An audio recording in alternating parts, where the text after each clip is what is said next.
Today on Grow Up Level Up, we're doing a bit of a catch-up episode because Jordan and I haven't talked to each other in a bit. We're going to be talking about The Last of Us Season 2, Blueprints, Claire Obscur, GTA 6, and anything? Let's get into it. All right, welcome back to Grow Up Level Up Gamers Club, the weekly podcast where we talk about the games that you should be playing in your 5 to 9 after your 9 to 5. We do interviews, previews, reviews, all the views that you can see on YouTube or listen on podcasts around the globe. Like I said, my name is Samson, your host for the evening or the day whenever you listen to this. And joined to me today is this guy who I haven't seen for like a month. I know. Jordan, a.k.a. Sir Dr. JM. Hello. Welcome to seeing me again. It's been so long. I don't know if I know how to do this anymore. I just got out of the shower and noticed my beard is looking like all fuzzy and huge, but I'm ready to talk some games. We've aged. And it wasn't like out of hate or spite that we didn't record for a month. It was just the couple interview episodes and some scheduling in our personal lives that kind of made the schedule wiggity whack. But yeah, if you are joining us for the first time or you missed a couple weeks, make sure you head back and check out our interviews with Jay, where we talked to them about VTubing and motion capture. They are an instructor at a university for that kind of stuff. We talked to Enoch about budgeting and how to budget for the games that you want. Like, games are getting more and more expensive. That's kind of a good episode if you want to get some tips on how to save for the $110 Canadian Mario Kart. The impending Doom. 100%. Doom, the Dark Ages, maybe. And last week's episode was a fun chat with returning guest Jerica from Drop In Drop Out and JK Games and Clickerbait, talking about our game of the year so far. And no spoilers, but Jerica and I apparently have very similar tastes, which is good. It's a fun conversation. But you are not time traveling right now. You're here right now, so let's talk about our topics. Look, maybe you are time traveling, and if you are, come on this show and break the news here. On this show. Tell us what stocks to buy. That's right. Is crypto still good? I don't know what else. I almost forgot. Yeah, is Canada still a country? Whoa. I forgot about my light. There we go. Is Canada still a country? Yes, we will always be a 100%, country. Maybe even a bigger one. But yeah, like this episode is going to be a catch-up episode, or as we call it, a catch-up episode, where we just talk a little bit about all the topics that we've missed over like the past month. Like Jordan and I haven't had a chance to talk to each other about Last of Us Season 2, Blueprints, Claire Obscur, and GTA 6, and anything yet so far. So we'll see. We'll see how this goes. So if you're joining us, thank you. Strap in for the next hour and let us know what you've been playing lately as well in the comments below. We would also love to know. We love doing that kind of stuff. Well, like I said, we had a couple topics, but here at Grow Up Level Up Gamers Club, we like to have a bit of fun. So I put it on the spin the wheel. Here we go. And I'm going to click it right now. Let it rip. If you're listening, it has noises. It has a noise. Claire Obscur. All right. Our first game. Jordan and I yapped on for a little while. Have you played Claire Obscur? What do you think of it? I have not touched Claire Obscur. I've been hearing the hype. I've been watching closely because it does pique my interest. I will say that I am not huge on turn-based, which is, what everyone says. And coming off of starting Metaphor Refantasio in January when I did, I don't know if I'm ready to jump back into another turn-based RPG. Metaphor, of course, came out not this most recent January, but I believe around the January time period year before, so 2024. Oh, wow. People had a full year to play it and a full year of telling me how great it was before I finally picked it up. And I picked it up, and I think I got somewhere in the ballpark of 30 odd hours. And at some point or another, I just kind of put it down for other things. and I haven't gone back. I kind of think I was just getting into the swing of really understanding it and knowing how to work the systems and work with the tools they give you and everything. But I felt a lot like I was interested to see where the story went, but in a lot of ways I was kind of forcing myself to play it as well. So I hate to waste the money on a full price game, because I did. Oh no, I think I got it on sale actually. Anyway, it doesn't matter. I hate to start a good meaty game and then not finish it. But this is one that I just don't know how much farther I'll make it through. So tell me about Claire Obscur, because fair enough. It has a very different look to it, a very different feel to it. And by all means, everyone is singing its praises. Yeah, I mean, I'll try not to echo too much of what I told Jericho last week. We kind of went into the weeds of it. But if I were to maybe convince you to give it a try, like, yes, it's another turn-based game, but it's turn-based, but it's so active. Like, you're always watching and parrying. I almost equate it to like a fighting game where you get a little bit of a break, I guess, to think about your next move and set things up. But when you set, you don't just set and forget your action. Sometimes you have to do those combos, those quick time events, right, to get the bonus attack. Of course, there's the infamous parrying and dodging and jump dodging mechanic as well for when the enemy comes in, and that's actually pretty challenging in a good way, because when it's a new enemy, you have to learn their attacks again and all that. That's pretty cool.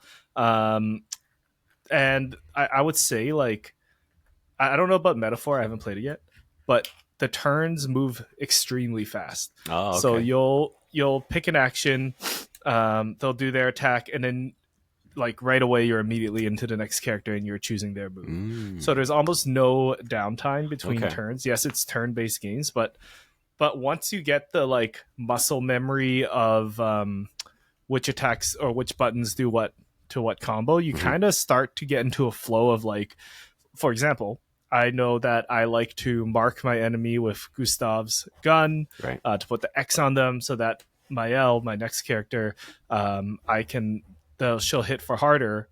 Or do I want to burn them this turn and then mark them and make sure Mael's in her virtuous stance and then I hit them for even harder? You start to see that pathing in your head, and then you know what button inputs are. So you're like very fast, like 1, 2, 3, 4, and then it goes fast. So it is turn-based, but it's kind of like it's like a really fast turn-based. It's not like Pokemon where you choose your attack and then you have to watch them do their little dance and little animation all the time. Yeah.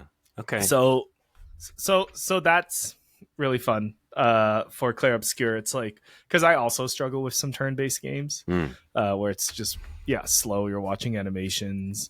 Yeah. But this one flows really nice, and yeah, like the whole industry, all the critics, all our circles are saying, wow, what an amazing game. And I have to agree, like presentation wise, story wise. I mean, story's okay. I just assume you're like going on like a young adult novel adventure. Yeah. So it's a little better than that, but that's kind of what it is. Right. There's a lot of like fantasy stuff in it as well. And the opening like world setting prologue was very strong. That's what I've heard that too. Everyone says that it's a tearjerker right from the get-go. Yeah, I was surprised. I was like, I'm shedding a tear.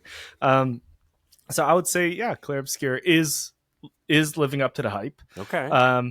Since last week though, I haven't played too much, just timing wise. I've been busy, so I'm not in as far as the game as I want it to be, but I'm also in no rush to beat it. I feel like it's one of those games that like to its detriment and benefit, there's a lot of reading. Right. So this isn't the first time. I already took like almost a week-long break between sessions, and there's a lot of like, where am I? What am I doing?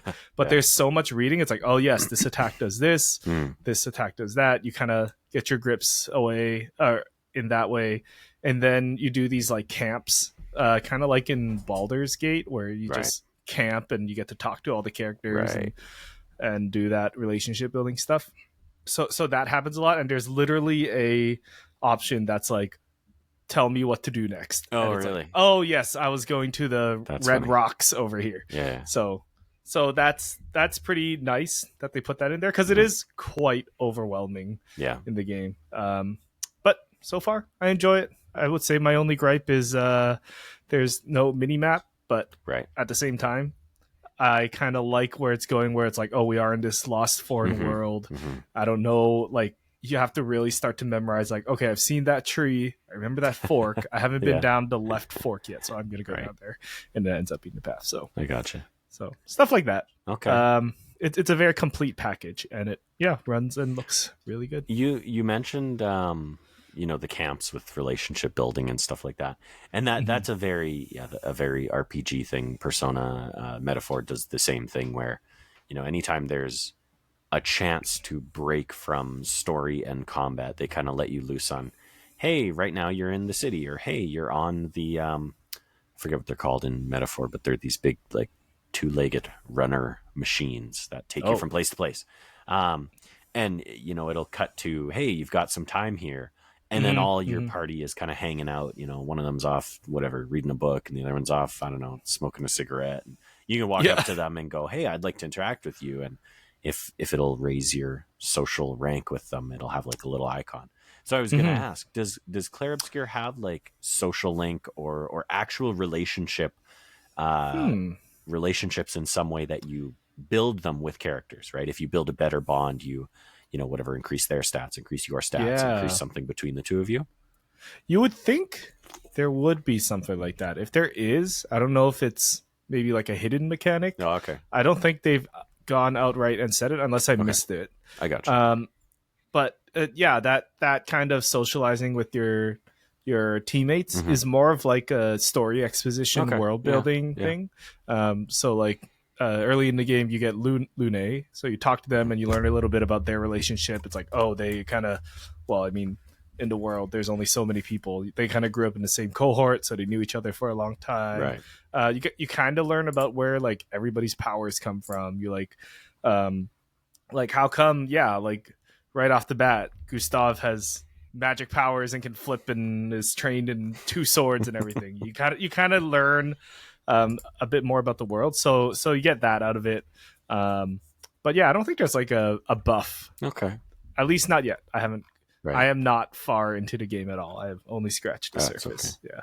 Cool. I was saying to Jerica, like, I don't think I've met all the characters yet, and she's like, "Oh yeah, you haven't." So fair enough. So it's exciting. Cool. No, I'm excited to play it. It's just like time and place kind of game. Like, do I want to sit? We were like, I think Andor finished this week, and everyone's like, that's also really good. So now me and Queenie are like, do we put some time evenings aside to catch up on Andor and stuff like that? All right, so look, Andor was going to be my secret anything category that I bring up. So hey, we gotta wait. We gotta save it. We will stick by the wheel. We will stick to the wheel. All right. Awesome. Well, next topic. Let me throw the wheel back on the screen. Now, are you removing Claire Obscur before you spin it again? Yeah, it's gone. Okay, got it. Oh my gosh. Look at that. The fates have aligned. Would you like to start with your Andor topic? Yeah, I mean, I'd love to take this opportunity to jump into Andor if you want. Sure. So it's so funny because I don't know that we have ever really talked Star Wars. I think, Marvel is constantly a topic because there's a movie every 3 or 4 months. And if there isn't, then there's a TV show. I don't think we ever really talked Daredevil either, now that I think about it. But it doesn't matter. That's not what we're talking about. But, I think here on Grow Up Level Up, we're just general all-around nerd culture fans. And yeah, one thing that I've actually always been very big into is Star Wars. I mean, keen eyes will notice there's a stormtrooper behind me. Unfortunately, all I have right now is these footprints of an AT-AT because my cat knocked it behind the desk, so I can't get it. I don't know how I'm going to get it back there because it's against the wall and there's tables and stuff in the way. But anyways, actually, look here. Pardon the scratching. Here we go. Got this micro machine. The ship. Yep. An Imperial ship. I'm a fake Star Wars fan. Yeah, I don't know all the names exactly. I used to have a TIE fighter and an X-Wing as well, but I've also got this one. This is a Millennium Falcon, of course. Millennium Falcon. Now, this is from, I believe, when my dad was growing up. Maybe not even growing up. He might have been an adult. But they did eventually re-release those, but there's very subtle differences in the coloring that you can notice. So anyways, I have one of the originals, so that's pretty cool. Anyways, I actually have always been a big fan of Star Wars. I'm trying to think what other gadgets I have around here. But anyways, that said, in recent years, Star Wars fans have not been feasting. Nope. Even with the latest Skywalker trilogy, of course, the big reboot, I do lean towards the first in the Rey saga. Was very, a very good movie, right? It set the bar, and I don't think the other movies ever met it because it basically repeated the formula of episode 4, right? And anyone who watched it knew that. Anyone who watched it could tell that, yeah, they basically just copied the kind of basic plot line. With a few different characters and maybe a few twists. And they set up a bunch of really cool stuff, and then they never really paid it off. They twist and turned, and things went haywire. So anyways, and then I'm trying to think what other shows there have been. Mandalorian, I think, is the big one. Yeah, I was going to say, I think their TV shows on Disney Plus have actually been pretty okay. Yeah, you're right, Mando. There was a season of Boba Fett, which was weird. There was the Obi-Wan that was my takeaway too, which was another one that I think was cool at the time. I did. Yeah. And that's the thing is I watch all of these. Like if it's out, I'm going to consume it. And then of course they also did Ahsoka, which I don't know if I still would, but there was a time where I definitely would have said Ahsoka was probably my favorite Star Wars character. She really kicks a lot of ass. And further down the Star Wars rabbit hole, I've watched all of Clone Wars. I've watched all of Rebels. So even the animated stuff, I like Star Wars. You are just showing your credentials. Yes, exactly. Andor, season 1. I was not a huge fan of at first. It had a slow build. And then there's a section where they get to a sort of pseudo jail. And that's where things really got interesting and it really ramped up. And then if I'm not mistaken, I want to say that came out maybe early COVID days. Quite a long time ago, because over the years, I think I've started and not finished. Fallen off the show a couple times. Not in a bad way. I think it's just like, it's a very slow build. Yeah. So you have to really commit to the first half of season 1, I guess. Okay, I just looked it up. September 21st, 2022. The first 3 episodes of the first season came out. Yeah. So, and then weekly through November 23rd. So 2022. So 2 and a bit years, which in terms of a TV show, like a lot of TV shows you get yearly, right? If not maybe a little longer than that. But I would say this one was a good 2 years, and that's a long time. So did I forget everything that happened leading up to? Absolutely. Did Disney Plus put out a nice little 15-minute thing on Disney Plus that is basically Andor, what you missed or what you forgot, basically. Last time on. Yeah. Exactly. And it's just a big old clip show. Yes, they did. And I appreciated that. But I also watched that and kind of went, I don't think that gave me enough context for anything. I did not feel like it was did a good enough job of catching us up on everything that happened. But I also don't think, having now watched season 2 from start to finish, I don't think they need to, because it is a contained enough story. You do definitely get characters from the first season that are big characters. They are main central characters. And so obviously there's that thread. But if you can kind of get past that, and in a lot of ways for me, I don't remember any of their names. I remember what they look like. I remember Luthen, and he was like Luthen and Andor. Andor is the main character, obviously. They were like the only 2 that I actually remembered, and Mon Mothma, because she's a badass. But anyways, so season 2 starts, and that's when I learned it was releasing in groups of 3 episodes. So 3 episodes, and a week later, 3 episodes, a week later, 3 episodes, until the end. And each set of 3 takes place a year apart. Oh, very And interesting. I didn't know that going in. I didn't even catch on to that until, of course, the second set of episodes, right? So I watched 3 episodes and was like, okay, I'm back in.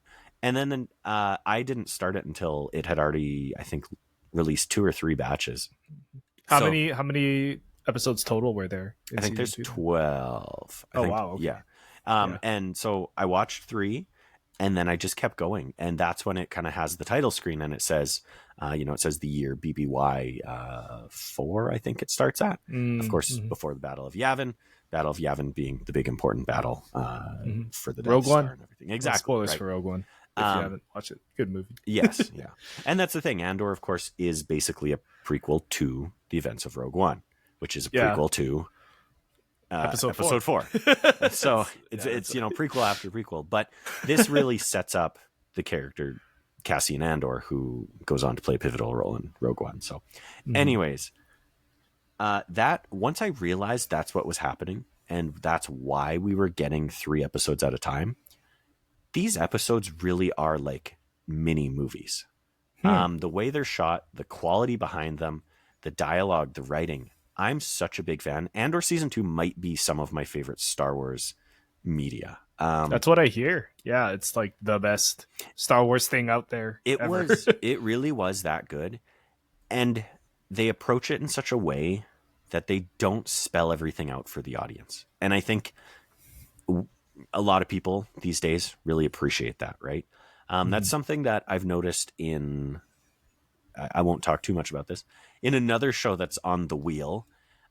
There are times where that show spells things out really obviously, like to the point of they just say it. And then there are other times where they don't. And those of us who have played the video game version of that show that I'm not mentioning, we know what's going on. But to the average person, I don't think they do. And that's why they're not spelling it out. But sometimes you don't need to just say it, right? Sometimes you can leave it implied. And if people miss it, they miss it.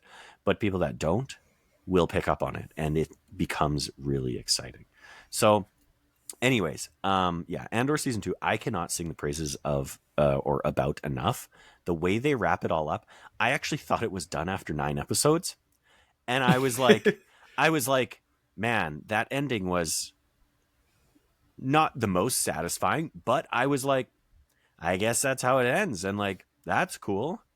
But I was kind of like, there are still some pretty glaring questions. And then I looked it up and was like, oh my God, there's 3 more episodes. Hell yeah. So that got me really hyped. One more week. Yeah. Because at that point, I don't think I was caught up yet. I think I started watching when 6 episodes were out. And then as I was making my way through those, the next 3 came out. And so by the time I got to the end of those 3, I was caught up. But it was still a few days before the final 3 came out. Cool. But yeah, it really builds. And they're not afraid. The big thing and the last thing I'll say about this show, if you're a Star Wars fan and you don't realize the obvious reflection and parallels that Star Wars has always had to real life and fascist imperialism and things like that, if you've never noticed that before, I would have a very hard time watching Andor and not noticing that. Because there are some very obvious things and themes that they deal with that really echo a lot of what's going on in the world today and do it masterfully. They don't do it in such a way that it's, okay, I get it. This episode is about there's no XYZ. Alien version of Donald Trump. Yes, exactly. There's that's a good point. there's no or is there? Alien. Oh, I don't know. I haven't watched it yet. I don't know. Yeah, but I highly recommend it, and I know it's a tough sell for people because that first season, like I still talk to my dad almost every time I see him. I'm like, so did you ever make it through the first season of Andor? Because once you get past those first 3 or so episodes, it really picks up. And he's always like, no, I try. He's like, I've tried so many times and I can never make it through. But if you could get to season 2, if you get through that first season, definitely watch season 2. You'll like it. It's a big ride. Yeah. Yeah, while you were singing its praises, it's on my list. I'm gonna watch it. I pulled up my Disney Plus to see how far we made it into Andor. We're 2 episodes deep. Oh no, it's season 1, no. so we're just at that threshold. I think. Yeah. But yeah, everyone who has watched it said it's like amazing. So I really do want to watch it. I'll make a commitment. So, but it's 2 12-episode seasons. So I got 22 more to go. I'll make it though. Right on. I look forward to you getting to season 2 because that's where things really get interesting. We'll do a spoiler cast or something. Hell yeah! Like months down the line. Yeah. Andor. I'm so down. No, I really do like. Yeah, Andor. Like, well, I really like Rogue One. I think Rogue One is the Star Wars movie I've rewatched the most. Even though the first half is like a little slower, but then that second half or last third is like the coolest sequence of events in Star Wars and in science fiction. And then for Queenie, my wife, like she got into Star Wars through Mandalorian, like the cute baby Yoda worked. Right so on. We're like, okay, we'll watch the Star Wars stuff now. Yeah. So I'll commit to Andor. Fair enough. Now that you bring it up. I mean, honestly, so has Queenie seen like the movies now and everything? Yeah, not in a while, but I think we've seen all the movies. Yeah. Okay. Yeah. I was gonna say I think watching Rogue One as sort of a warm up to this is maybe not a bad idea because I mean everyone knows how Rogue One ends, obviously, because we know the next 6 movies. I need to check if she remembers. Well, I should ask. Fair enough. But I'm just thinking like it would help you. At least you're going to recognize a character. Hey, right, I remember that guy in Rogue One. Well, this is him 5 years before all of that, and I was just looking. The first season starts 5 years before the Battle of Yavin, and then it. Well, I won't say where it ends because I guess that'd be spoilers. But you already know that season 2 takes place. I think I said BBY 4. So it's leading up allegedly to it. Yes. So. Yeah. Cool. I'll check it out. I did just look at the episode list of season 1, and it is, unfortunately, like season 3 is maybe where things start to get interesting, but then season 4 is really, episode 3, but then episode 4 is where it, really actually starts to get fun. I'm almost there. I mean, I still remember what happened, surprisingly. I was trying to think back the 2 episodes, and I'm like, I understand all the characters and all that. So, okay, we'll get there. Good. Do it. Should I talk about my anything? Yeah, let's hear anything. My anything is going to be about slinging cardboard again. Oh, yeah. Talking about Pokémon TCG. So the past 2-3 weeks, past month, I've been going to the weeklies at my local card game shop to play the card game, the physical card game. All right. And I got really deep into it. I spent a lot of money on a lot of dough on building the decks out and the meta decks and stuff. And I think I've done it enough to be like, okay, I kind of get the power level of the people you play with each week. Like these are the folks that can do all the fancy card tricks. I don't know if you've ever played against those folks that play competitive card games in person. They'll do noises with their cards and they'll stack them and flip them in their hand really fast. And I'm like, at first it didn't annoy me, but I'm like, all right. You're like, all right, if I could, I don't know if you're I don't know if you're showing off or you're just fidgeting, but But anyways, I've realized there's folks that go to have fun and play casually, and there's folks that will really try and practice because they got that competitive spirit in them. And I'm just thinking where do I want to be on that spectrum? The sweat spectrum. How sweaty do I want to be? Because on one hand, I would like to be really hyper competitive and travel to regionals and stuff like that. Even someone I was chatting with deck building with someone, they're like, oh, so are you going to Portland? I think is the North American International Championship, whatever weekend. Yeah. So they're asking if I'm going, and I'm like, maybe next year. Used up all my vacation days already. but it is but these folks that play, they're just like folks like you and I, and they're making these trips out, and it's their hobby. So I'm like, oh, maybe it is in my future. I think for now, I'm gonna just I need to get better. Right. I'm definitely above a beginner. Mm-hmm. I'm bringing in a lot of card game experience from like playing Magic and Hearthstone over the years. I know Mm-hmm. like pathing and prize mapping and all the terms. I know of it, but haven't played Pokemon enough, Right. and haven't played Pokemon in person enough to have that as like second nature, where I can start breaking the meta, Mm-hmm. like reading the opponent, thinking about what they're thinking. Mm-hmm. Because playing in person is a lot harder than playing on the computer. You don't get your fun deck tracker. Yeah, there's like an in-person type of pressure. You're like, you also have to move everything yourself, make sure you're not breaking any rules and stuff. So like that's still not second nature to me. Like I forget if I shared this last week, but my first week, I knocked out one of the opponent's Pokemon. Yeah, and I forgot to take a prize card and had to take a penalty and ultimately lost the game. Yeah. So like stuff like that is not second nature to me yet. So I think my next goal is just to get better at that part so that I can start playing against the sweats and keeping up, because they are definitely like thinking a little faster than me. Right. Their brain muscle is a little bigger than mine. So but it's fun. Fair and I like meeting the new folks, and everyone's super friendly. Cool. Lots of repeat faces every week. So it's nice. Like, just playing, hanging out. Mm-hmm. It's a little long though. Cool. Pokemon TCG. That's awesome. Yeah, I'll see how long I get it in for, because it is quite like a long commitment every week. I dig it. That's rad. I'm all for trying new hobbies. And I mean, is there anything else you wanted to talk about with Pokemon TCG? Because I do have one more thing I could throw under the anything category, just along the same train of thought. Go for it. Okay, and this will be a quick one because I don't have a ton to say about it.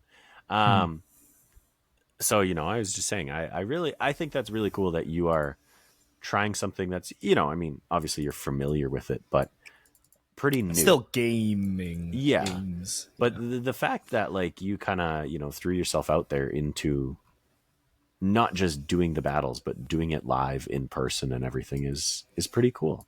Thank you. And I just had a birthday, and happy birthday thank you. That's, to you. That's not why I'm bringing this up. But why I'm bringing it up is because I decided, turning the ripe old age of 33, I'm going to take up skateboarding. So I got a skateboard for my birthday. Yeah. And that's awesome. I'm trying to teach myself to skateboard. I'm relying a lot on TikTok and Instagram because there are a lot of people who just post things about how to, anything from beginner to advanced tricks and, basics of balance and, what tricks to do before you even learn to do an ollie and the actual mechanics of how these things work now, which is so funny because when I was a kid, I would have thought, teach me how to ollie. And I wouldn't have put much thought into how the ollie actually works. But now I watch a video on it and I'm like, oh, that makes so much sense. Biomechanics. I understand the science of movement now. I got leverage and everything. Exactly. Yeah. So interesting. So anyway, I got a reasonably priced skateboard. And I got knee, elbow, wrist pads, and I just need to get a new helmet because I've actually never had a skateboarding helmet. I've always had bike helmets, and although technically it protects your better bucket, than nothing. I just skateboard helmets are cooler than bike helmets, so I don't want to be that. If I'm going to be that 30-year-old man, you don't want to be the uncool guy. I don't want to be I don't want to be a 30-year-old man on a skateboard wearing a bike helmet. So true. Yes. So I got to get out to the store to get a helmet. But my wife did get me a skateboard for my birthday after. That's so cool. I asked for it. So yeah. You got to like vlog or record your journey. I've thought about it. It will be embarrassing, I'm sure, but I may just do that. We'll see. We'll do a yearly check-in every next birthday of mine. Yes, May 14th next year. We'll see how my skateboarding journey has gone. Let's do it. Yep. Let's do it. Yep. That's awesome. I'm really happy for you. I think like as a kid, my parents didn't really want me skateboarding because I think it was a little rougher where I was now, and all the questionable kids hung out at the skate park. Yep. But man, yeah, skateboarding is it's pretty cool. Yeah, I'm looking forward to it. So are you going to be on the next Tony Hawk game, or? Well, see. And I mean, obviously, I did think about bringing that up as a topic, but I was never into the classic Tony Hawk games. I was, however, into Tony Hawk's Underground. So that is the one that came out immediately after Tony Hawk's Pro Skater 4, which is the one that is just being remade. 3 and 4 are being remade and released together. Right. Underground came next. Underground is also known as Thug in certain regions. So, what's the difference between the two? So, from what I understand, in 4 they were actually, there's a lot of things that were in 4 that they did put in Underground as well. A lot of mechanics and things. And from what I understand, a lot of people think that they were basically testing a lot of the mechanics for Thug for Underground in 4. Now the big difference is 1 and 2 for sure, and then probably 3 and 4, but I don't really know that much. They were a lot more challenge based, a lot more arcadey, where it was, hey, you are pick your skater, pick your board, thrown into a skate park, and you're just doing challenges, right? It's hey, you've got 3 minutes to get as high a score doing this or in this area. Hey, collect the letters to THPS, and there's giant letters floating on in various spots around the map. And it was entirely challenge based, right? It was entirely high score chasing and things like that. Bust a bunch of tricks to rack up your score to whatever, achieve either a high score or some other goal. When they got to Underground, it was the first one where they really introduced a story mode. You actually created your own character fully, and you started out as this kid living in the burbs in, kind of a broke-ass neighborhood, and all he wanted to do was skate. And, you're skipping school, and you're going out tagging with your friends, and you're skating on the railroad, like the literal like subway rail lines and stuff like that. Getting into trouble and causing mischief. You're a delinquent. You're a delinquint, and you're building up your reputation as a skater. This is why my mom didn't want me to skateboard. Yeah. Well, skip school. And that's the big thing, was like, it was, in a lot of ways, like, I mean, I'm sure it was every skater's dream to live out that fantasy of, like, you start, it's like classic sports game, right? You start at the bottom and you work your way up to be a pro, and all that kind of stuff. So, and cool. I think it was also one of the first ones. It might have been in 4, but it was definitely in Thug. You could actually get off your board and you would just walk around or run around. And it was a mechanic in some ways, right? You could go have conversations with people, and you have to get off your board to talk to them and stuff like that. So, yeah. Cool. Yeah. Oh, cool. I never knew that was the difference. Yeah. Haven't played much Tony Hawk. Yeah. And I mean, I also know that I was just atrocious at the game, but I had fun. So there you go. Yeah. It's never too late to start a new hobby. That's right.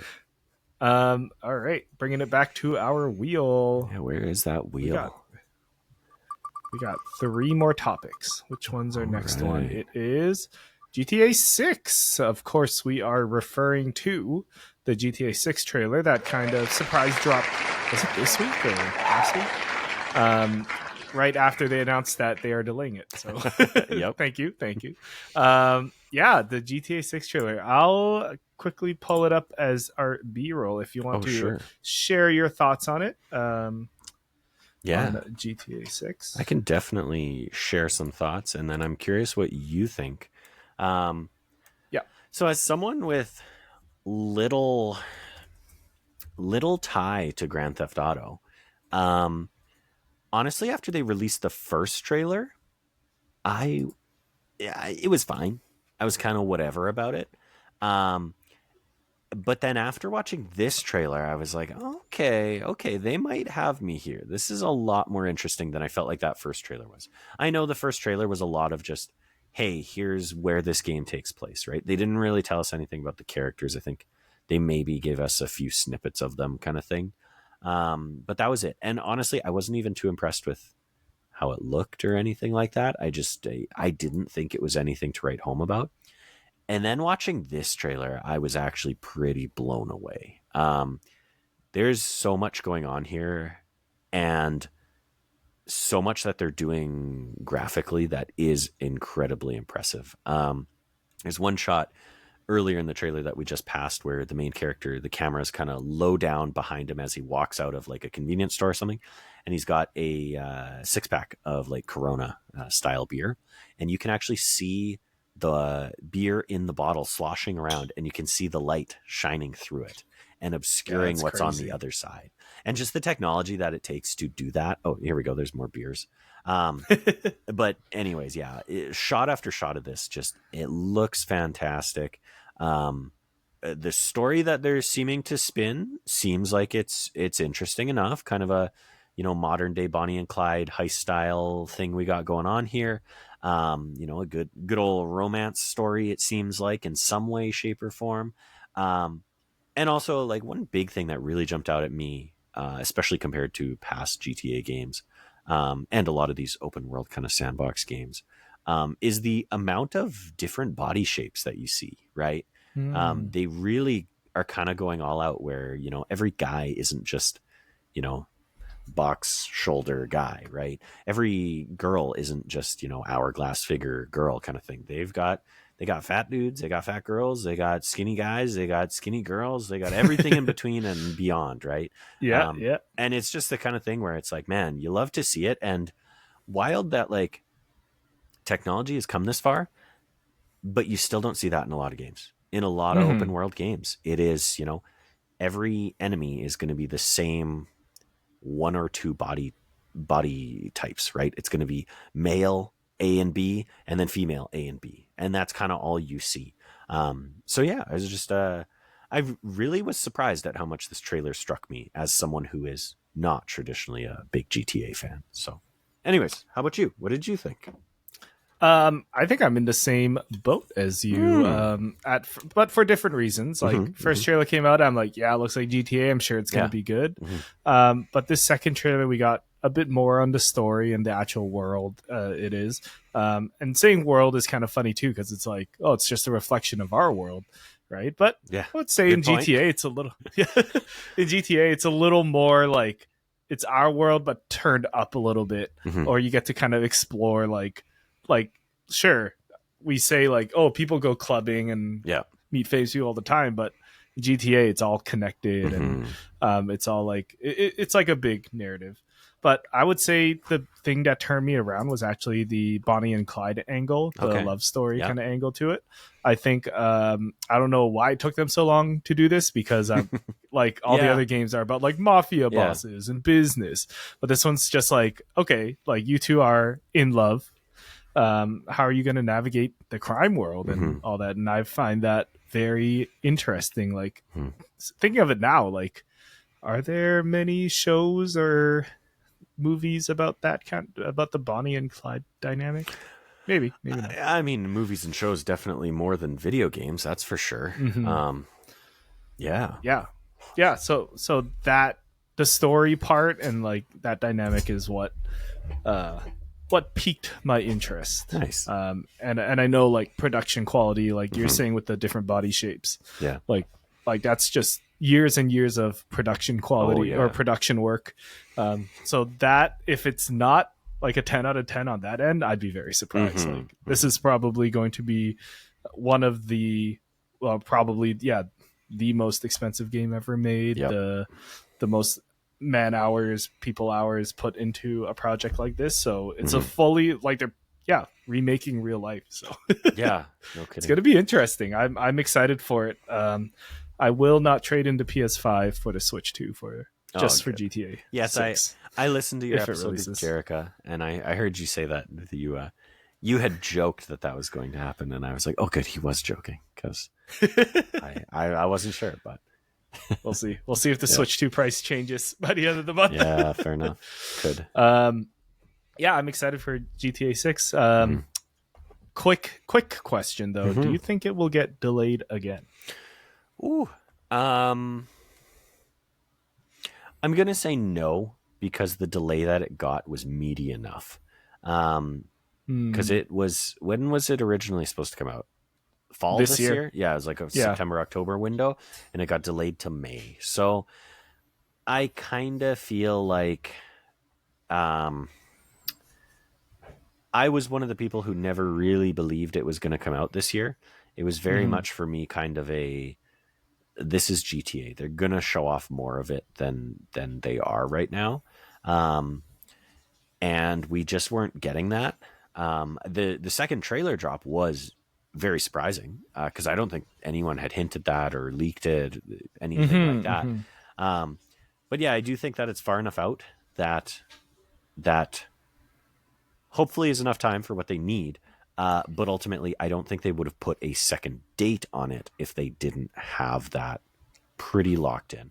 And that's true. They did have like a date. It wasn't just it's not like they year. said spring, summer of 2026. Yeah. I think it's May 26th. May 26th. You're right. May 26th, 2026. There you go. Yeah. Yeah. They are really committing to that. Very interesting. It'd be better if they did June because then it'd be 06, 26, 26. But oh well. 05, 26, 26, I guess. Yeah, we're just one more month. Yeah, exactly. Just take the extra for polish, right? Yeah. But yeah, I think they'll probably stick to that date. Okay. Yeah, you convinced me. I felt like you were expecting another delay. I was like, yeah, they're probably gonna delay till the fall. Oh man. Okay. Like, yeah, but it doesn't look good for optics, and it does. Yeah. Hopefully it comes out because I'm sure everyone's excited. Well, and a big thing to keep in mind as well with putting a May date on something is you have already missed for most companies, your financial year, right? Most companies' financial year end is April. If it's not the calendar year, then it's April. And they are already saying, look, for their investors, it was supposed to be out in 2025, and I'm sure their investors loved that. And then they were just like, hey, guess what? Nope. It's not going to be out in 2025, and it's not going to be out in 2025's fiscal financial year either. It's going to be in 2026's, and at the start of it. So that means they're going to have a full year, a full 12 months of GTA 6 sales to count towards their bottom line. So, well, there you go. Yeah, makes sense to me. Two more topics on our wheel. Ooh, will we get through both? Ooh, all right. The big one. Last of Us Season 2. So we haven't talked about Last of Us Season 2 yet at all to each other. Well, kind of here and there in passing, but not like dove into our thoughts. Do you mind if I start this time? I would love for you to start us off. Excellent. So, overall thoughts on Season 2. As of now, we are about halfway through. I think a little more. I think there's 2 episodes left. I think there's 2 left. So a little more than halfway through. And I would say that as an adaptation to Last of Us Part 2, I don't think this season is hitting it for a multitude of reasons. And if you're listening, this will be a little spoilery, game spoilery at least. So if you don't want to hear this part, feel free to skip ahead, but leave a comment if you do. So I would say, like, so far this season has not been as like it didn't adapt the parts of the game that I thought were strong. Right. And I think that for me, that is seeing Ellie like be this angry, revenge-hungry monster that kills anything in her way. Like you see the motivation and the drive, and I think that was what made the message of Part 2 super strong. Was at the end of it all, and game spoilers here, like she spared the person that she was driving to go against because she learned like we gotta break the cycle. So that was so that I don't feel, at least that message is not being represented in the show. But other than that, it's like, hey, I get to see a little bit of Vancouver on the TV again. I saw Chinatown. I'm like, I know those lampposts. I know exactly where that intersection is. That was funny. But yeah, I think like with that, it's just not hitting what I thought made Part 2 so intriguing. And I get it can't be 1-to-1 because part of it was like, oh, I am Ellie, I'm killing all these things. As the player, you kind of inadvertently become part of the story that way, and I get that's harder to emulate on the screen. but at the same time, it's like they're not even going towards that message. So it kind of makes me wonder, like, Right. what is the message or the theme of season 2 so far? I also know it is not hitting as hard because I think when season 1 came out, it was still pandemic times. Everyone was still kind of had nothing to do. But when season 1 came out, my group of friends that I went to school with, the girl group, they're all women, so they don't play these kinds of video games. Like, not saying that women don't play these games. I'm saying that group of women don't play like The Last of Us, but they watched the show and they were freaking out at the Bill and Frank episode. I almost said Bill and Ted episode. You know what? That's exactly where my mind went too. And I've never seen a Bill and Ted movie, so I don't know why. But anyways. Oh, hey, you should. Those are also good movies. Fair enough.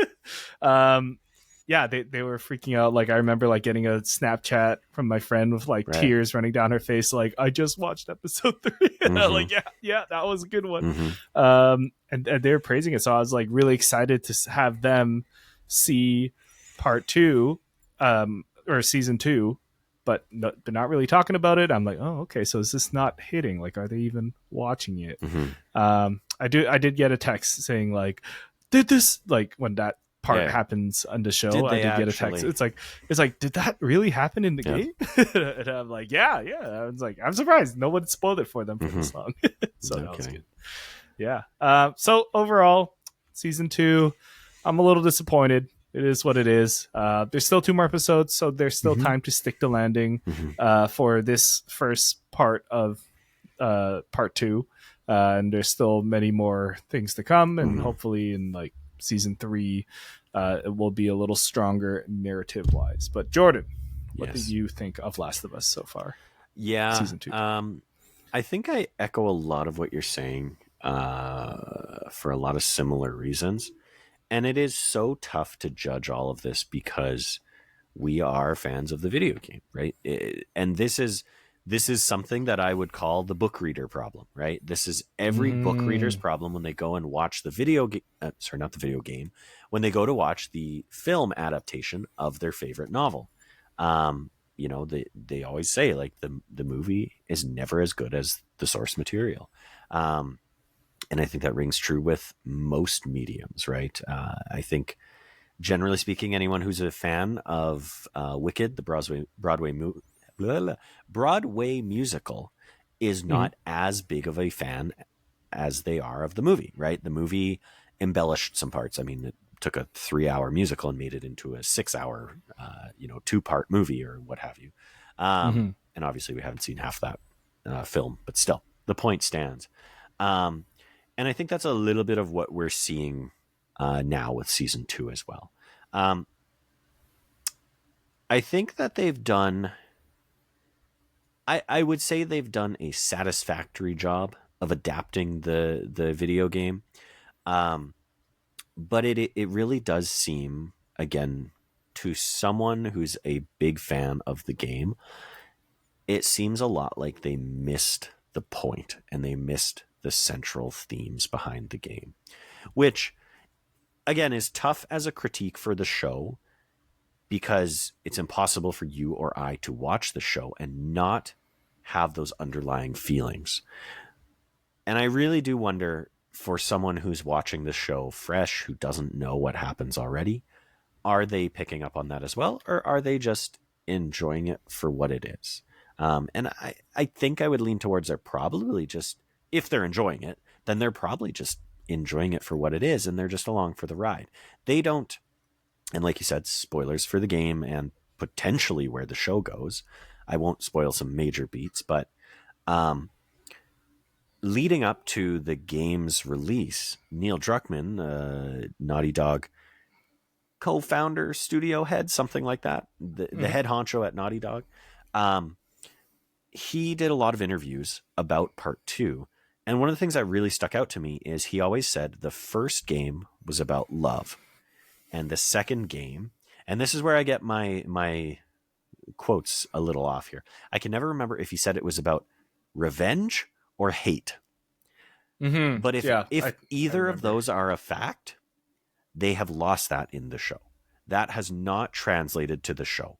This season does not feel like it's about hate. There have been very hateful things that have happened. There have been some very hateful moments. They are few and far between, though.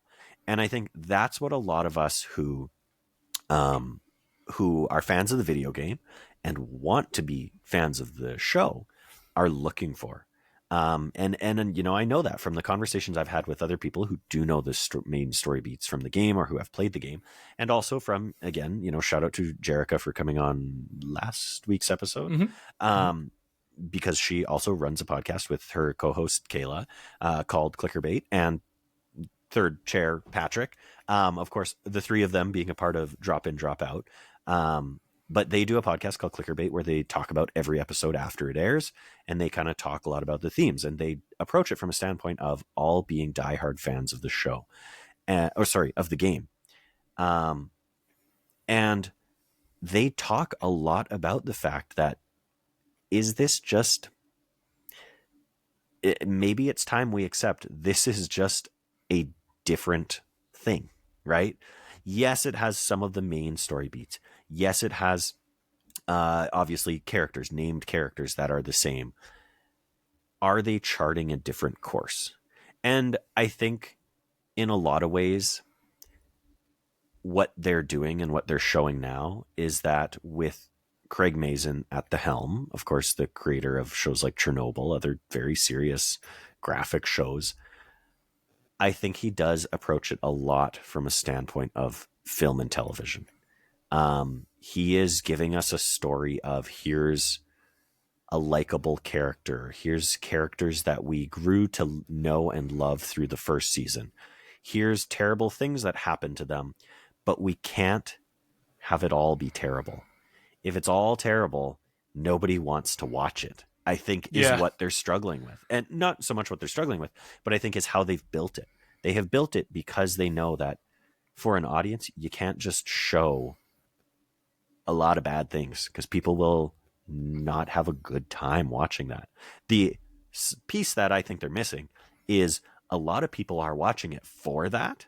A lot of the video game fans are watching it for that, but you can't bank on that audience coming and being your sole audience, right? If they want this thing to be more mainstream, more broad appeal, more widely appealing, then they have to cater to, honestly, your average person who is not a gamer who's played The Last of Us Part 1 and Part 2, right? So, you know, in a lot of ways, I echo what you're saying. I was looking for that story of revenge, that story of hate. And I don't think we've gotten that yet. Like you say, 2 episodes left. I think it would be a pretty sharp left turn to see that really take off from here. We do know they already have a 3rd season. There's a lot of speculation about where the 1st season will end, but I don't think 2 episodes is enough runway for them to really develop that and make it about the story that I think you and I and video game fans were probably looking for when we started season 2, which contrasts with season 1, because I think season 1 was a very solid adaptation of the first game. There were main story beats. There were obviously many similar characters. There were some changes that I think a lot of people actually liked and didn't mind. Yeah. Changes to the mythos, changes to the way the infected work and things like that, that you could see as a video game player, hey, this is a bit of a story device for them to use later, but also could have worked in the video game, right? The whole tendril thing. That's not a bad idea for a video game. Anyways, and I kind of think that's why a lot of us are feeling a little bit disappointed in the 2nd season, is because the 1st season actually did a pretty decent job of adapting the first game. And adapting and expanding on making it better. Like, absolutely. Like there were things in the game they couldn't fit in. Yeah. And it made the world feel more intense. Yeah. More lived in. Totally. I hear you. That 2 episodes, like when we were mentioning the episode count, we are not finishing the entire part 2 in this season. Yeah. So the optimist in me says there's still time to because you're right, like no one's gonna want to see a show where this crazy girl just kills everybody each week. Like Angry Girl Kills People, the show. Yeah. So there's still time to have like some sort of heel turn or Mhm. character development, I think is the word they use in things like this. Um, so there's still time. There's still like another season 3 and 4. I don't know if Mhm. they plan that far ahead. And it's going to end on some cliffhanger that will bring people in for the next season. So Mhm. that'll be exciting. I need to catch up with my friend who has only watched the show. Nice. She liked the first season. I haven't caught up and gotten her thoughts on the second season yet, but Mm. that might be a fun topic to have with someone who has Mhm. only watched the show and not played the game. Like, what did you think of the season? Like, did you even keep coming back? Yeah. Like, was the conflict or the overall arcing story enough for you to come back? So Mhm. that would be a fun conversation to have in another time. Season 2 spoiler cast. Yeah, absolutely. I want to talk to my parents about it actually because they both watched and really liked the first season. Um, Mm-hmm.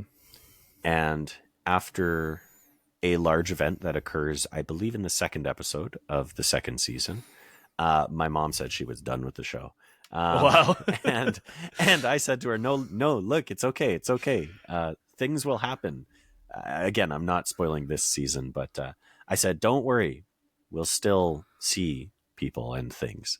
And she said, "Okay, I'll keep watching." So I am curious Mm-hmm. to check in with her now because the last I heard from her was right after that second episode. So I'm Mm-hmm. very curious to Mm-hmm. see, what she's thinking. I'm going to see her this weekend, and I want to see Oh. her after this next episode because we're getting so close to the end that like you said, there's still time for a heel turn, and we're kind of waiting for that in a lot of ways. So I do want to Mm-hmm. see if that happens, how that is received. But Heck yes. yeah, 2 more, and then we'll do a little spoiler recap in a couple weeks, I think. that's right. Last topic of the night, or of the day, night, morning. I don't know when you're listening to this. Maybe it's 4 a.m., the witching hour. Blueprints. Yes. You kind of put this on here, Jordan. I don't have too many thoughts about blueprints. I think I told you off air. I said it last week as well.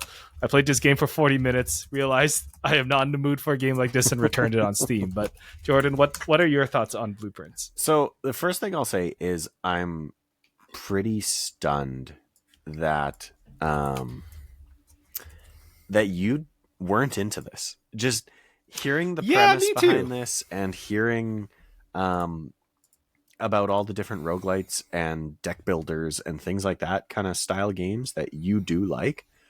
Mm-hmm. I'm very surprised you didn't get into this. Now, I don't know how you are on the puzzly side of things. Are you typically more of a big time puzzle gamer too?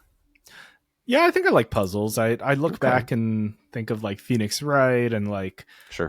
Professor Layton very fondly. So these Mm-hmm. kind of like story based puzzle games are Mm-hmm. really fun. Now, I have a counterpoint to your roguelite thing because I do like a Okay. lot of deck building roguelikes. Like literally, I just talked about going in person to play Pokemon.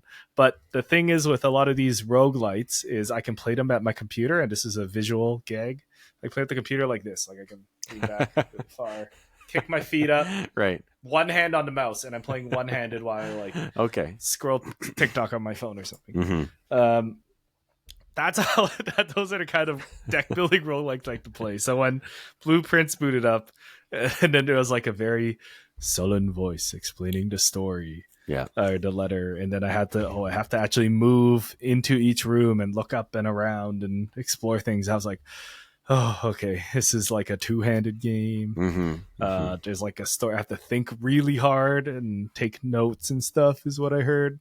And I think around that time as well, I Indeed. think I waited too long, and Okay. Claire Obscur came out, and I'm like, Ah, I really want to play Claire Obscur. So gotcha. I think it was a timing thing for me. It's my fault. It's not the game. Fair enough. Fair enough. Yeah. Well, I struggle with blueprints. I think I Mm-hmm. have around 20 hours, maybe 25 hours in this game. And this is from someone who's not typically a puzzle gamer or a roguelite gamer. I think a part of why I've gotten into blueprints is actually very similar to what you described. I can throw it on my PlayStation Portal. I can sit back on the couch and my wife and I can watch a show while I walk around this house. And obviously that tells us how much time I'm spending doing that, because I have, like I said, 20 a good number of hours in this game. Did it while watching Andor? No, and that's the thing, is Andor is a show that I watch. The Last of Us, a show that I watch. It's all the other shows, all the other crap that we're watching. Anyways, you and Jerica had a very interesting conversation about Blueprints that I wish I could have been there for, because I really got the impression that all three of us are very on the same page about this game. Jerica admires it from a distance. You admired it and then dipped your toes and decided closer distance. Yeah. No, thanks. Not right now. And I went in a lot of ways full bore into this game, despite having the exact same feelings as the two of you. This game is so not my jam.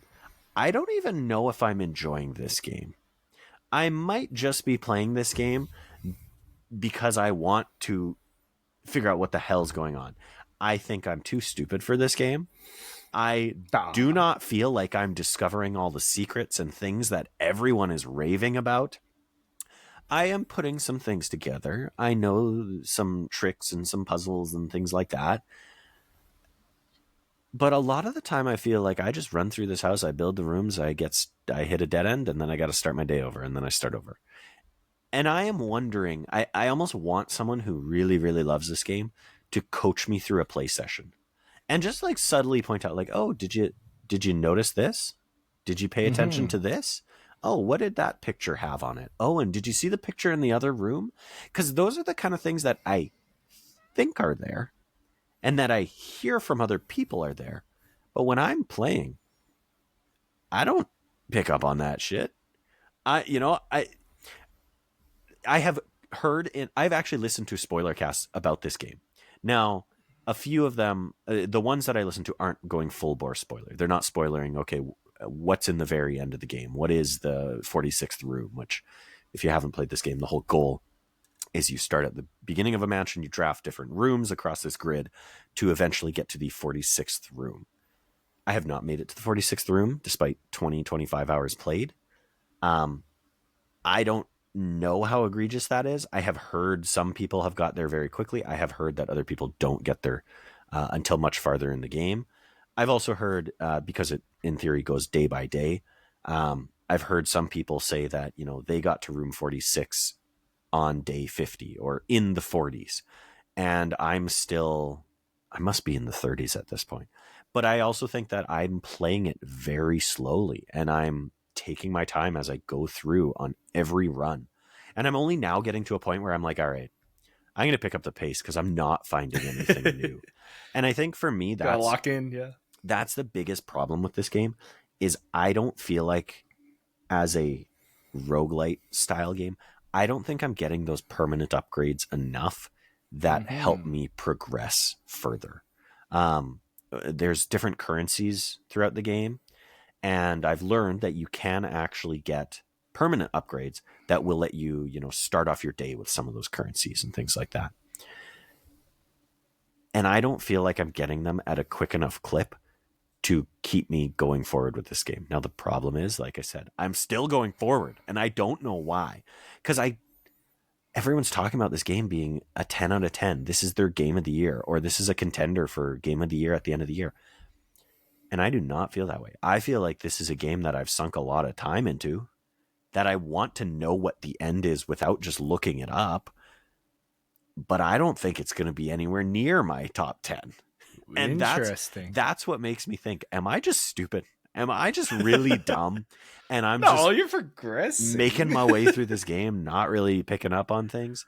There are some very cool things that happen and secrets that you do uncover and that I have uncovered. But like two of the big things I unlocked, like I just fucking Googled it because pardon my French, but I just Googled it because I was so like, all right, I need something. Just give me something here. Okay, I'm just going to Google what is the code to this safe. And then I got it. Or, okay, what is the code to this padlock? And I got it. Those are the only two things that I've done that with. One was the orchard gate and one was the safe in the office. But is there no like hints system? No. God, no. Wow. I don't think there's anything to help guide you.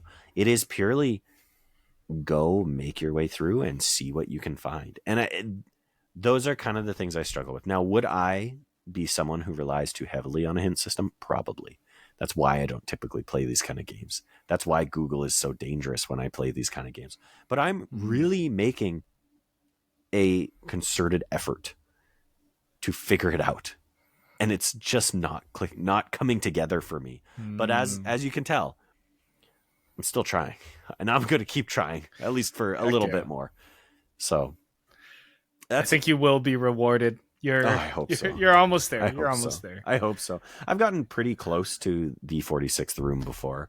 I've uncovered enough things that I know sort of, of course you can't just walk up to the door and open the freaking door because that would be too easy. Of course there's some trick to it. So I've gotten close enough that I know those details about like, okay, if I ever actually got to right next to that 46th room, I know what I would have to do to get the door open, which requires other rooms to have been built already. So I know those pieces, and I've been keeping a journal and I've been taking notes, copious notes that I'm this point I think are just scribbles and don't mean anything. But yeah, I feel like I've been doing the do, as they say.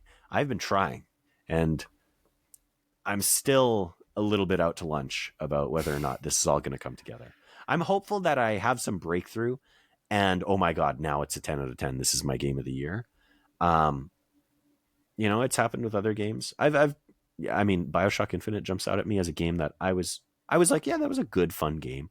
And then I reached the end and it elevated that game immensely. That game went from a probably 8 out of 10 to an absolute 10 out of 10 with the end of that game. But anyways, point is blueprints. Right now, I'm not flying the flag of the blueprints, but I am definitely dragging the blueprints along behind me in a body bag as I try to make it happen. So you're on the train still. Yes, I am. Yeah, you're biking up the hill. Yeah, exactly. And I feel like this hill is never going to end, but we'll see. We'll see how many hours you are at by the end of it. That's right. How many more episodes of your other TV shows? Yeah, right. I believe in you. I think you got it. The fact that you're still making progress is good. But I do also feel, to be honest, I feel a little bit about Claire Obscur too, because it's like I had to I think I'm 10 hours in, and then I went on YouTube and looked up, how do Pictos and Luminas actually work? Right. Because I read the tutorial once and I don't know how to bring it up again. So it's like there's a lot, but then it's like it's still working. I'm figuring out my combos. Yeah. Yeah. Games are so complicated. It's true. All these buttons and things. And that's the thing. Blueprints has 3 buttons. There aren't a lot of buttons to this game. I'm just all the buttons are in here. That's right. Yeah. Yeah. Well, that concludes our catch-up episode of all our different topics. We went through a lot of things today. If you have any thoughts, listener, please leave them in the comments below, whether you're listening on Spotify or podcasts. I think you can comment on podcasts now and of course on YouTube. But we went through a lot of topics, and let us know if we missed anything as well. Once again, this has been Samson. We are here every week on Grow Up Level Up Gamers Club, chatting with, of course, Sir Dr. J.M. Jordan about the gaming topics of the week, about what we've been playing and what we think you should play in your 5 to 9 after your 9 to 5. And I would say this week, play Claire Obscur. It's really good. Yeah, don't play and also Blueprints. Finish watching us. Play Blueprints if you want. If your job wasn't hard enough and you want to exercise your brain cells in the evening. Next week's topic is a surprise because we haven't figured it out yet. Oh, okay. I thought you had a surprise for me. Maybe we'll come around to that. But yeah, thank you so much for watching Grow Up Level Up Gamers Club. Make sure that you subscribe and follow on whatever you're listening on, so that you get the episodes every Friday ready to go. Jordan, if people want to find you, where can people find you? You can find me across all social platforms at Sir Dr. JM. That's Sir DRJM. Very nice. And you can find me, Samson, at SamsonXP on all the socials, at smsn.bluesky.social. I forget if I told you, Jordan, but I'm not going to change my Blue Sky handle because I do not want to renew the URL. Oh, okay. You can also find me or find us at Grow Up Level Up on all the socials as well. Make sure to join our Discord link below because that is where I ping everyone about new episodes as well. Not everybody likes to at everyone, but too bad. You are in my server and you are getting it. And make sure to check out the episodes before us as well, our interview episodes and my chat with Jerica. Mm-hmm. As we close out this episode, I like to ask Jordan about his wise words to close us out. Yes, and for these wise words, I'm going to mute my mic while I move my mic out of the way so I can hold something up for the camera, and then Samson will read these wise words, not wide words, wise. Okay, mute it. Okay, I'm kind of scared. What could this be? Okay, Jordan's holding something up. It says, Assassin's Creed 3, October 30th, Ignite the Revolution.